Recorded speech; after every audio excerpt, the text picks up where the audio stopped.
పెద్దపల్లి జిల్లాలో నేతాజీ సుభాష్ చంద్రబోస్ జయంతి వేడుకలు ఘనంగా నిర్వహించారు. నేతాజీ సుభాష్ చంద్రబోస్ జయంతి సందర్భంగా పెద్దపల్లిలోని నేతాజీ విగ్రహానికి బీజేపీ నేత గొట్టిముక్కల సురేష్ రెడ్డి పూలమాలలు వేసి నివాళులర్పించారు.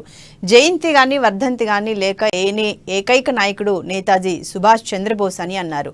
భారతదేశ స్వాతంత్ర్యం కోసం ఉద్యమించిన దేశభక్తుడని కొనియాడారు. ప్రతి ఒక్కరూ ఆయన ఆశయ సాధనకు కృషి చేయాలని గొట్టిముక్కల సురేష్ రెడ్డి కోరారు. ఆయనను స్మరించుకోకుండా అందులో ఆయన పని లేనటువంటి జ్ఞాపకం చేసుకోకుండా ఉండే రోజు ఉండదు.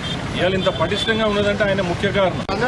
ఈరోజు పెద్దపల్లి పరిధిలో ఉన్నటువంటి సుభాష్ బోస్ విగ్రహానికి 125వ జయంతి సందర్భంగా ఘన నివాళులు అర్పించడం జరిగింది. అయితే మనందరికీ తెలుసు సుభాష్ చంద్రబోస్ గారు చేసినటువంటి పనులు ఏ విధంగా ఇవాళ మనందరం చూస్తున్నాం. ఇవాళ మన దేశ ఆర్మీ కానీ లేకపోతే మన భద్రతా దళాలు ఎవరైనా ఈ విధంగా పటిష్టంగా ఉన్నాయంటే ఆయనను స్మరించుకోకుండా అందులో ఆయన